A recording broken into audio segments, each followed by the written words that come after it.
Comme nous vous l'annoncions dans notre émission d'hier, on poursuit aujourd'hui notre rétrospective des buts inscrits par le SCO en championnat cette saison.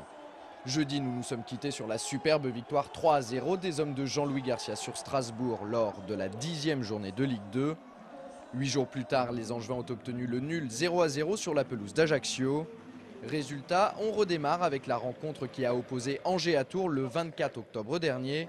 On jouait alors la 12e journée. Dans ce derby de la Loire, Angers prend rapidement l'avantage grâce à cette tête de Bruno Ekwelemanga. Olivier Auriac double la mise en deuxième mi-temps et assure le succès de sa formation.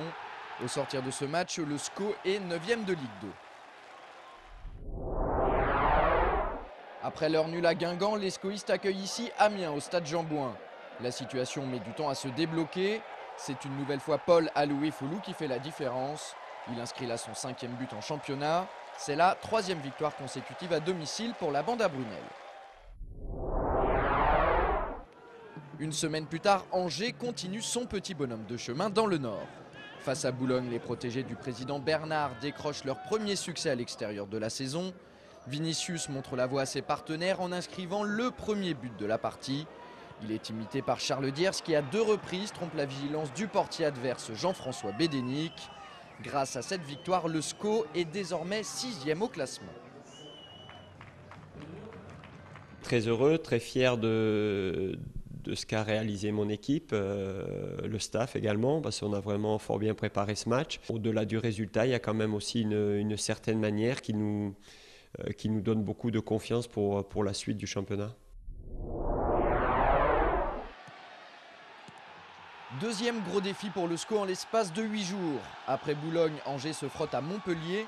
C'est sans aucun doute la rencontre la plus spectaculaire qui s'est déroulée à Jean-Bouin cette année. Score final 3-3 entre les deux équipes. Les buts angevins sont signés Paul Aloué-Foulou, Floyd Haïté et Malik Couturier. C'est à la fois un résultat satisfaisant et décevant puisque les SCOistes se sont fait rejoindre dans les ultimes secondes du temps additionnel. Quand on mène, on sait qu'à un moment donné, il faut tuer le match ou il faut savoir bien défendre. Et puis ce soir, on l'a pas bien fait. Le SCO enchaîne avec un déplacement délicat à Metz lors de la 17e journée. Les joueurs de Jean-Louis Garcia créent la surprise en s'imposant 1-0 grâce au 4e but d'Olivier Auriac en championnat. Ouais, but de raccro, mais bon, faut les mettre au fond. Donc voilà, mais franchement, je suis content. Tant mieux pour moi, et puis tant mieux pour l'équipe. C'est surtout l'équipe le plus important. On a fait de gros efforts. C'est une grosse performance, ça va nous faire du bien. On peut voyager avec les efforts qu'on fait à l'extérieur. Hors de leur base ou à domicile, les Angevins sont quasi irrésistibles en ce moment. Confirmation de leur bon état de forme contre Dijon. Les Blancs et Noirs l'emportent 2-1. Jean-François Rivière ouvre le bal.